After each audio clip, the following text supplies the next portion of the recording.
this is Quick Tutorials, and in this video I'm going to show you how to change the state of a node. Let's get started.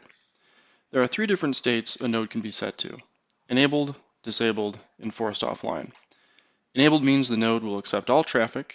Disabled means the node will not allow any new connections, however, existing connections are allowed to continue.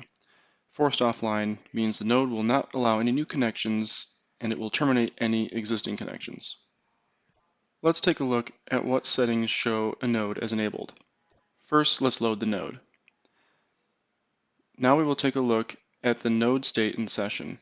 These are the two settings that will modify a node state. You may notice that node state is unchecked. That means there is either no health monitor checking the server or the health monitor hasn't completed the check yet. In this case, there is no health monitor checking. An enabled node will have either unchecked or user up as a setting for state. It's important to know that we are only allowed to set it to user up via the SDK. Looking at our node, we can see the node state is currently unchecked, which is okay. To set a node to disabled, we need to modify the session to user disabled. We can validate in the GUI that the node is now set to disabled.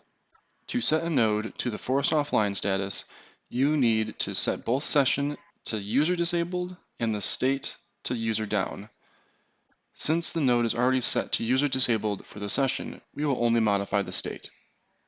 Notice in the SDK how the node state is user down and session is user disabled.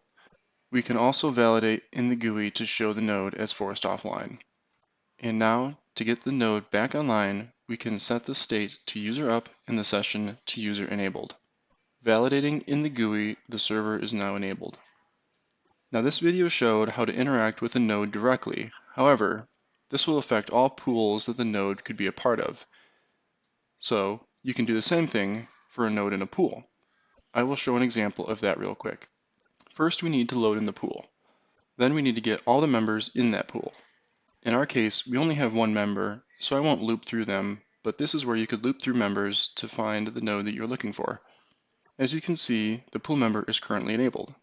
To set the pool member to disabled, we will modify the session to user disabled. We can validate in the GUI that the pool member is now set to disabled. To set the pool member to forced offline status, you need to set both session to user disabled and the state to user down. Since the member is already set to user disabled for the session, we will only update the state. Validating in the GUI, you can see that the pool member is now forced offline. And now to get the pool member back online, we set the state to user up and the session to user enabled. Validating in the GUI, the server is now enabled. That wraps it up for this video. If you have any other questions regarding the F5 Python SDK, be sure to check out my other videos. Thanks for watching.